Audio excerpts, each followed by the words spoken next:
샬롬, 충주 봉쇄수도원의 강문호 목사입니다. 여러분들을 주님의 이름으로 문안드립니다. 주님의 이름으로 사랑합니다. 감사합니다. 멀리 보면 다 보인다. 이런 제목으로 같이 잠깐 말씀 나누겠습니다. 우리요, 멀리 보면 다 보여요. 응? 가까이서 보면 나무만 보이지만 멀리서 보면 숲이 보이는 거예요. 종합적으로 보이는 거예요. 제가 파리 에펠탑에 한번 올라간 적이 있습니다. 그런데 그 에펠탑은 프랑스 해방 100주년 기념으로 파리 가운데다가 우뚝 솟게 만든 탑이잖아요. 그때 정부에서 공개 모집했습니다. 그랬더니 700점가량의 응모 작품이 들어왔어요. 그 중에서 뽑힌 게 에펠이 설계한 탑이었습니다. 그래서 그 탑 이름을 에펠탑이라고 그래요. 324m예요. 우리 저 잠실에 있는 100층 거보다 더 높아요. 그러니까 거기 올라가서 보면 파리가 동서남북 다 보입니다. 그렇게 높은 탑을 세계 최초로 만들고 났을 때 사람들은 무서워서 못 올라갔어요. 한 명도 안 올라가요. 그랬더니 그 탑을 만든 에펠이 꼭대기에 조그만 방을 만들어 놓고 거기서 아예 살았습니다. 나 여기서 살잖아요. 안 무너져요. 그때부터 사람들이 올라오기 시작한 것이거든요. 그때 에펠이 유명한 말을 했습니다. 파리 사람들이 죄다 에펠탑을 보는데 나 하나만 에펠탑을 못 본다. 참 재미있는 말을 했죠. 다시 말하지만 에펠탑에 올라가서 보면 동서남북 파리가 끝까지 죄다 보입니다. 멀리 보면, 높이 올라가서 보면 다 보여요. 제가 왜 이 말씀을 준비했느냐 하면 우리요 2025년도를 맞이해가지고 우리 멀리 봐요. 높이 올라갔어요. 한번 전체를 한번 보고 그리고 출발을 해요.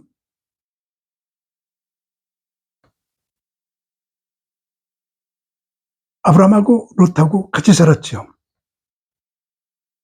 그들이 가난할 때는 같이 살았는데 둘 다 부자가 됐어요. 양과 소가 떼를 이뤘어요. 종들이 불 갖고 싸우네요. 물 갖고 다투네요. 좋은 땅 갖고 서로가 차지하려고 갈등을 일으키네요. 그때 아브라함이 조카 롯에게 가로상 네가 우하면 내가 좌, 네가 좌하면 내가 우할게. 네가 먼저 땅을 가져라 이러죠.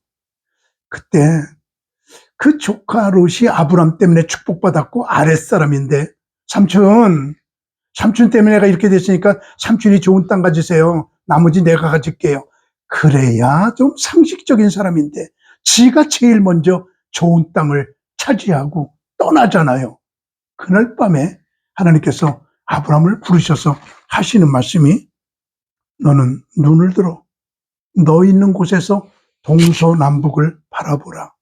보이는 땅을 내가 너와 네 자손에게 주리니 영원히 이르리라. 내가 네 자손으로 땅의 티끌 같게 하리니 사람이 땅의 티끌을 능히 셀 수 있을진데 네 자손도 세리라. 너는 일어나 그 땅을 종과 횡호로 행하여 보라. 내가 그것을 네게 주리라. 창세기 13장 14절에서 17절 말씀이었어요. 좀 높은 곳에 올라가서 멀리 봐. 그게 이루어지네요. 높은 곳에 올라가서 멀리 보라고 하는 말 속에는 공간적인 개념, 정말 높은 곳에 올라가 정말 인간적인 눈으로 바라보면 그 넓은 땅을 다 네게 주리라. 그런 공간적인 개념이 확실하죠. 근데 여기에 중요한 것은 시간적인 개념도 들어있다는 사실을 알아야 됩니다. 오늘 약속하고 내일 이루어지는 게 아니야. 금년에 시작해서 내년에 끝나는 게 아니야. 시간적으로 좀 길게 봐. 멀리 봐라. 좀 느긋하게, 좀 조급하지 말고 멀리 볼 줄 아는 여유 있는 마음을 하나님께서 주시기를 원해요. 하나님께서 아브라함에게 내가 네게 땅을 주마, 너 하나를 민족으로 만들어 주마, 너의 가문을 통해서 대적의 문을 얻을 메시아를 보내주마. 땅의 약속, 민족의 약속, 메시아 약속, 세 가지 약속을 줬잖아요. 땅의 약속은 언제 이루어졌습니까? 이스라엘 백성들 70명이 애굽에 들어가 200만 명이 나와요. 400년 만에 가정이 들어와서 민족이 나와요. 민족의 약속은 모세 때 이루어졌지요. 땅의 약속은 모세의 후계자 여호수아가 그 땅을 다 전쟁에서 뺏음으로 7족속을 죽이고 내쫓고 종으로 만들기 완성됨으로 인하여 땅의 약속이 이루어지게 되죠. 그리고 마리아 때 대적의 문을 얻을 메시아 예수 그리스도께서 오시게 되지요.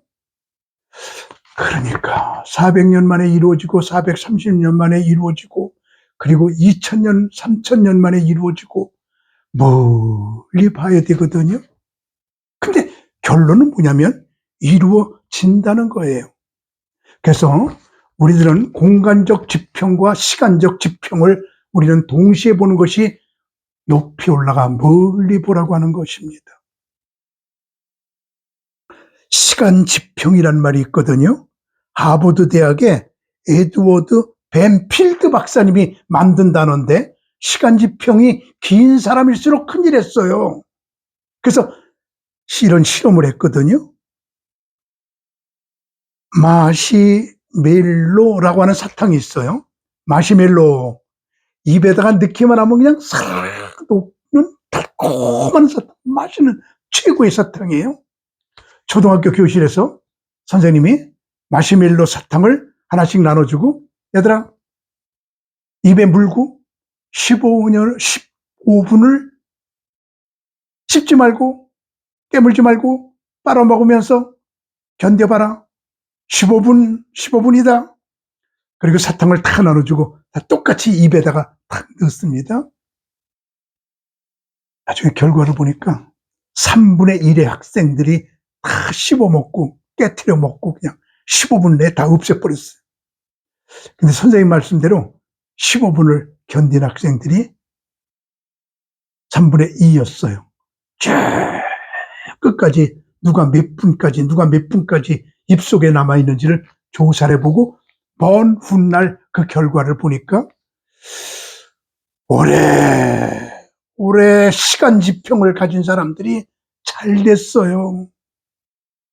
시간 지평이 짧은 사람일수록, 조급한 사람일수록, 성질이 급한 사람일수록, 참지 못하는 사람일수록 이 직업으로 저 직업으로 바꾸고 이랬다고 저랬다고 여기 살다 저기 가서 느긋하지 못했던 것을 밝혀낸 실험이 바로 시간 지평이라고 하는 실험이에요.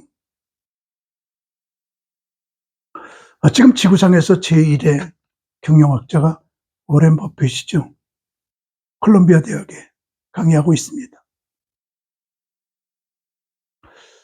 저는 콜롬비아 대학을 몇 번 가본 적이 있습니다. 워렌 버핏의 강의를 직접 듣지는 못하고 동영상으로 듣고 그의 책을 몇 권 읽어봤습니다. 최고의 경영학자인데 최고의 경영학은 간단한 원리예요. What is the management? 경영이 무엇입니까? 경영이란 두 가지를 기억해 보세요. 첫 번째는 저 사람 주머니의 돈을 합법적으로 내 주머니로 옮기는 게 경영이다. 합법적입니다. 불법적으로 옮기는 게 쓰리꾼입니다. 강도입니다. 도적입니다. 저 사람들이 주머니에 돈을 가지고 있는데 내가 맛있는 걸 만들어 팔아요? 편리한 기계를 만들어 팔아요? 좋은 옷을 만들어 팔아요? 선전해요? 광고해요? 그래서 저 사람 주머니에 돈이 흘러나와 내가 만들었는데 내게 흘러들어오게 하는 것. 이게 경영이다. 경영이란 저 사람 주머니의 돈을 합법적으로 내 주머니로 옮기는 것이다. 그러면서 그는 나무를 보지 말고 숲을 보는 것이 경영이다. 너무 조급하지 마라. 그래서 예를 들어서 그 워렌 버핏에게 점심 한 끼 먹으면서 투자에 대한 문의를 하기 위하여 신청하는 사람이 줄을 이었는데 놀라겠죠? 워렌 버핏하고 점심 한 끼 먹는데 30억 조이던데요. 260만 불. 그래도 줄 서 있는 이유는 그 돈을 주면서 1시간 동안 그가 가지고 있는 돈 투자하는 방법을 쭉 가르쳐 주게 되면 그대로 하게 되면 30억 이상을 버니까 그렇게 30억을 주고도 같이 밥을 먹는 거예요. 참 놀라운 사람이에요. 그는 예를 들어서 투자할 때 나무를 보지 말고 숲을 봐. 저 사람 주머니에 돈이 합법적으로 내 주머니로 돌아오게. 그래서 주식을 산다 그러면 저는 뭐 여태 목사이기 때문에 주식을 한 번도 사본 적이 없고 주식회사에 한 번도 가본 적이 없습니다만은 가난한 목사니까 그렇죠 제가. 그렇지만 워렌 버핏의 원리는 그거예요. 저평가일 때 사서 고평가일 때 팔아라. 저평가란 저 주식이 75% 정도 내외로 떨어질 때를 저평가라고 그래요. 주식이 하락 떨어지면 그때가 절호위기에다 사라. 그리고 잊어버려라. 고평가가 나올 때까지 그게 쭉 오를 때까지 기다려라. 느긋해라. 참아라. 저평가할 때 사서 고평가에 그것을 파는데 그것을 볼 줄 아는 눈, 그게 바로 경영학적인 눈이다.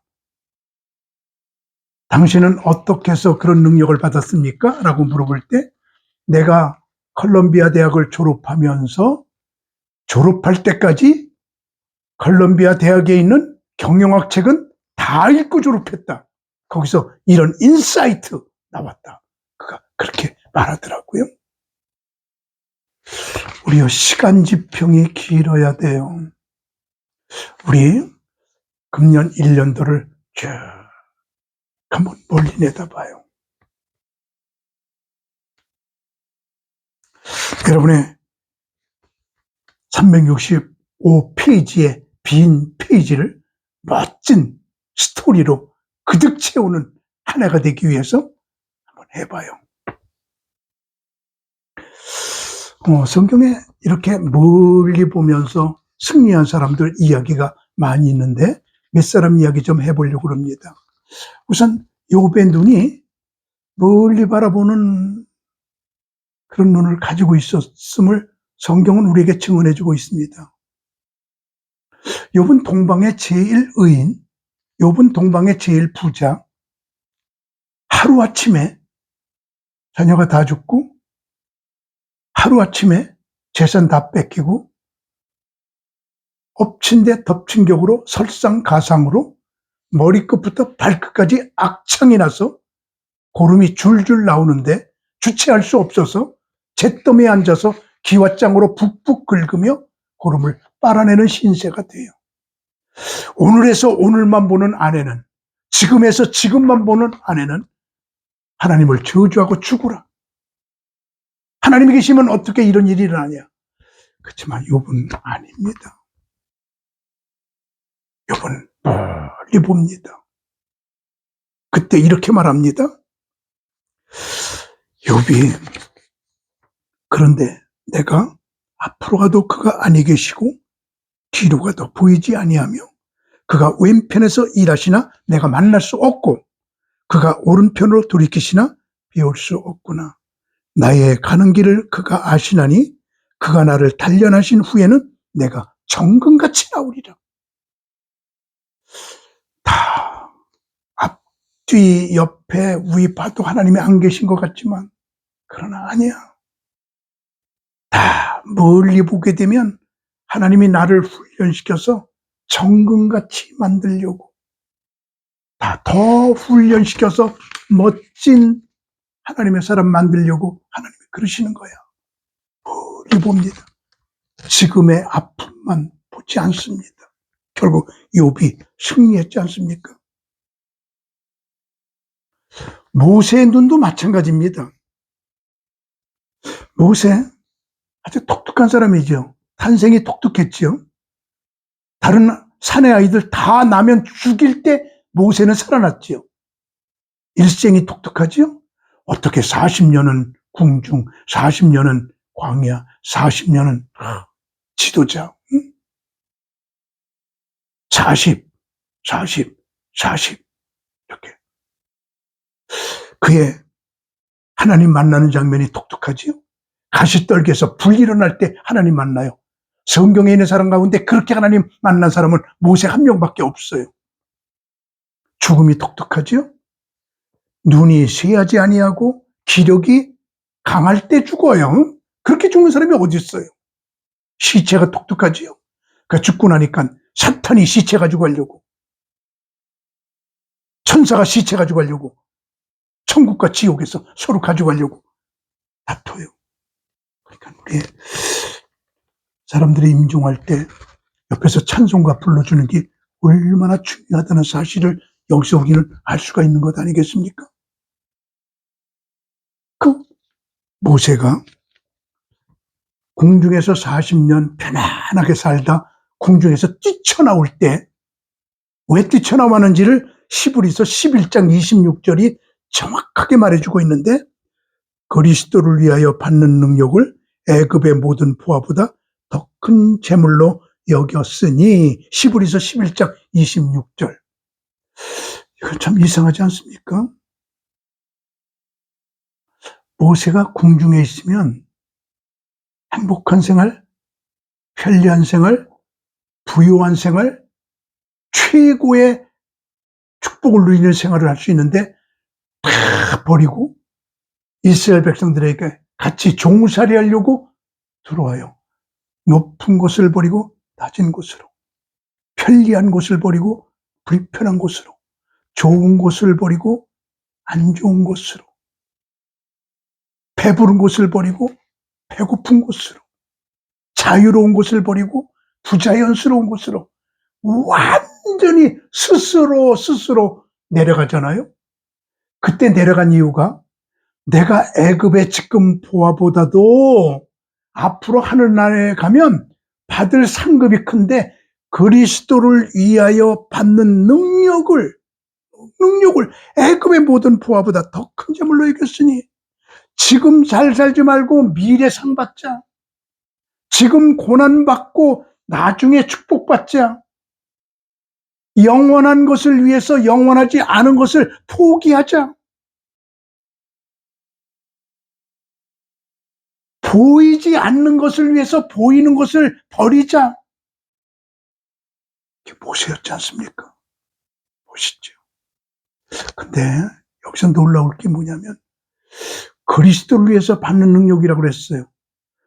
모세 이후에 1500년이 있다 예수님이 오시는데 내가 지금 받는 이 고통, 내가 지금 앞으로 자초하는 이 가난과 노예 생활의 아픔은 예수님 위해서 내가 하는 거야. 오직 예수, 오직 예수.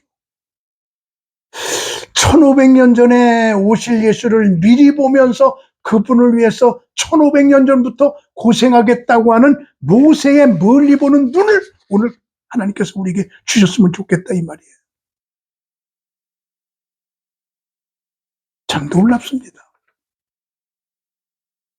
멀리 보면 다 보입니다. 근데 예수님의 눈을 한번 보세요. 예수님께서는 얼마나 놀라운 눈을 가지고 계셨었는지, 예수님이 십자가에 못 박혀 돌아가셨다가 3일 만에 부활하신 후에 감남산에서 구름 타고 올라가실 때 마지막 이 땅에 남긴 말씀이 이런 말이잖아요. 하늘과 땅의 모든 권세를 내게 주셨으니, 하늘과 땅의 모든 권세 얼마나 크세요? 그러면 너희는 가서 모든 족속으로 제자를 삼아. 얼마나 크세요? 전체 민족을 다 내 제자로 삼아 아버지와 아들과 성령의 이름으로 세례를 주고 내가 너희에게 분부한 모든 것을 가르쳐 지키게 하라. 볼지어다 내가 세상 끝날까지 너희와 항상 함께 있으리라. 공간적으로 온 세계를 다 바라보면서 시간적으로 세상 끝날까지, 세상 끝날까지. 예수님의 눈은 시간적으로, 공간적으로 너무너무 멀리 바라보고 높이 바라봤던 예수님의 안목을 우리는 볼 수 있잖아요. 만유인력을 발견한 뉴턴, 사고가 떨어질 때 모든 것들은 다 땅에서는 잡아당기는 능력이 있구나, 만유인력을 찾아냈죠. 그 뉴턴에게 어느 날 앉아서 책을 보고 있는데 파리가 막 왔다 갔다 하니까 파리를 딱 잡아가지고 창문을 열고 탁 던지면서, 파리야, 좁은 내 얼굴에서 놀지 말고 넓은 세계 좀 돌아다녀봐. 그리고 파리를 버리는 그 얘기가 뉴턴 얘기 속에 나오더라고요. 우리요, 조금 넓게 생각하자고요. 크게 생각하자고요. 멀리 보자고요. 높이 올라가서 좀 후련하게 한번 바라보자고요. 그럼 멀리 보려면 어떻게 해야 되느냐? 그럴 때 몇 가지 비결을 좀 이야기하려고 하는데, 첫째는 생각을 크게 가져요. 생각을 크게 갖는 게 멀리 본다는 의미예요. 아무 깨제제하지 않게. 어느 갑부가 아들을 데리고 가는데, 너희 다음에 뭐 할래? 아버지 돈 많으니까 나 땅 좀 넓게 살래요. 이놈 참 좋다. 꿈이 크구나. 그래서 땅 넓게 사서 뭐 할래? 나무들을, 그냥 아람들이 나무들을 다 심을게요. 점점 좋아요.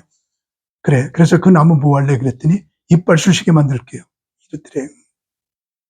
그래, 겨우 이빨 쑤시게 만들어갖고 팔겠다는 겁니까? 그렇게 큰 땅 사가지고. 생각을 좀 크게 가져라. 너무 생각을 적게 하지 말아라. 그 다음에 기도 제목을 크게 갖는 것도, 그것도 멀리 바라보는 거예요. 좀 기도 제목 좀 크게 해라. 응? 너무 꾀죄죄 하지 말아라. 자기만을 위해서 기도하는 사람은 자기의 사람이에요. 가정을 위해서 기도하는 사람은 가정의 사람이에요. 교회를 위해서 기도하는 사람, 교회의 사람이에요. 민족을 위해서 기도하는 사람, 민족의 사람이에요. 세계를 위해서 기도하는 사람, 세계적인 사람이에요. 우리 좀 생각을, 기도 제목을 크게 갖고 행동도 좀 크게 하자. 주라, 그리하면 누르고 흔들어 넘치도록 주겠다 하신 말씀 기억하면서 좀 크게 좀 행동해요. 10,000원 단위로 일하는 사람은 10,000원짜리 인생이에요. 100,000원 단위로 일하는 사람은 100,000원짜리 인생이에요. 100,000원 단위, 1,000,000원 단위, 억 단위로 일하는 사람, 억의 사람이에요. 좀 크게. 탈무드에 이런 얘기가 나오죠. 어떤 여자가 주고 또 주고 또 주고 없어도 그런 여자예요. 주기를 좋아하니까. 없어도 줘요. 안 주는 사람은 있어도 안 줘요. 그러다가 거지가 됐어요. 하나님께 기도해요. 하나님, 나 주기 좋아하는 거 아시니까요, 재벌하고 결혼하게 해주세요. 기도 제목을 크게, 생각을 넓혀요. 많은 걸 줄 생각해요. 그때 하나님께서 그 기도를 응답하셔서 재벌하고 결혼하게 만들어 주셨어요. 주고 또 주고 신나게 주지요. 남편이 보니까 저 여자가 거지 노릇하다가 주다가 거지 된 거 데리고 왔는데 지금 주는 속도를 보니까 3년이면 자기 재산이 다 없어질 것 같더래요. 그래서 저녁을 먹으면서 이렇게 말합니다. 여보, 당신은 너무너무 착한 여자요, 좋은 여자요, 본받을 여자요.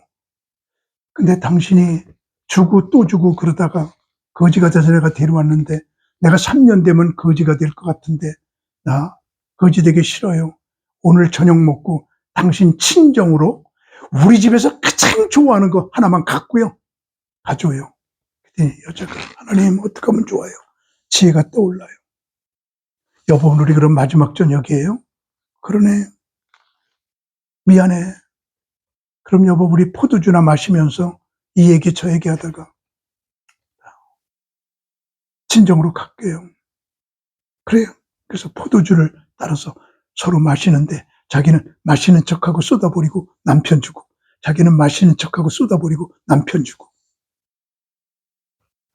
남편이 골아떨어졌어요. 술 취해서 쓰러졌어요. 아침에 일어나 보니까 자기 아내의 친정이에요. 여보 내가 왜 여기 누워있어? 그랬더니 그 아내가 하는 말이 여보 당신이 분명히 말했지요? 당신 집에서 제일 좋은 거 하나만 갖고 친정으로 가라고요? 나는 당신 집에서 제일 좋은 게 당신 하나밖에 없어요. 그랬더니 감격해갖고 아내를 꼭 끼안으면서 여보 미안해. 여보 사랑해. 그리고 다시 데려와서 주는 여자가 됐다. 탈무드 얘기거든요.